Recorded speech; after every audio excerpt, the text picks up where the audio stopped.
Welcome to Life of Economics.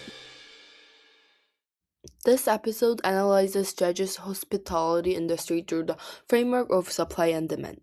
Despite years of rapid growth driven by tourism and investment optimism, Jeju now faces a serious oversupply of hotel rooms, declining occupancy rates, and increasing financial pressure on operators. This case illustrates how demand growth, when misread, can distort long run supply decisions. Jeju's hotel supply expanded aggressively during early 2010s. In 2019, Jeju had approximately 71,822 guest rooms, with an estimated oversupply of 26,000 rooms. This expansion was driven by strong historical performance. From 2006 to 2016, Jeju's hospitality industry recorded an average annual sales growth of 13.7%. During this period, industry sales nearly quadrupled, the number of business almost doubled, and employment in the sector increased significantly. These indicators send a powerful signal to investors that tourism demand would continue to rise indefinitely.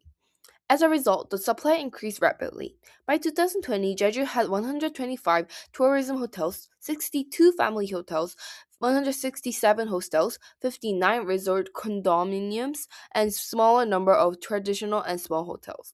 This reflects a rightward shift of the supply curve caused not by the price change, but by non-price determinants such as expectation of future tourism growth. After 2015, the market began to show clear signs of this equilibrium. While accommodation capacity expanded rapidly, occupancy rates did not rise proportionately. In other words, supply increased faster than demand. This led to intense competition among hotels, falling room prices, and lower average occupancy rates.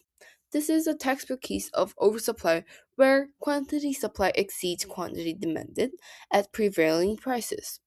Lower prices alone could not fix the imbalance because accommodation demand is constrained by travel decisions, time, and income. Tourists cannot simply stay longer or travel more frequently just because hotel prices fall.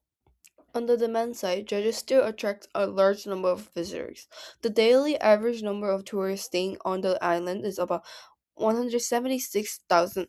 However, this figure has not grown fast enough to absorb the rapid expansion of accommodation supply. Several key determinants of demand that influence hotel occupancy are the number of tourists visiting Jeju, which is the most direct indicator. When the number of tourists arriving increases, occupancy rates increase. Also, seasonality, the demand peaks during summer and holiday periods but falls sharply in off season months. Lastly, when the Korean won weakens, Jeju becomes cheaper for foreign visitors, increasing international demand. These factors make demand volatile and seasonal, whilst hotel supply remains largely fixed in the short run. In the short run, hotel supply is highly inflexible. Once hotels are built, they cannot easily exit the market due to high sunk costs, long term debt obligations, and fixed operating expenses. As a result, many hotels continue operating even at low occupancy rates, intensifying competition and suppressing prices. In the long run, the market is expected to adjust through business closures and reduce future investment in new hotels. This process reflects a gradual movement back toward market equilibrium, but it involves financial losses and inefficiency during the adjustment period.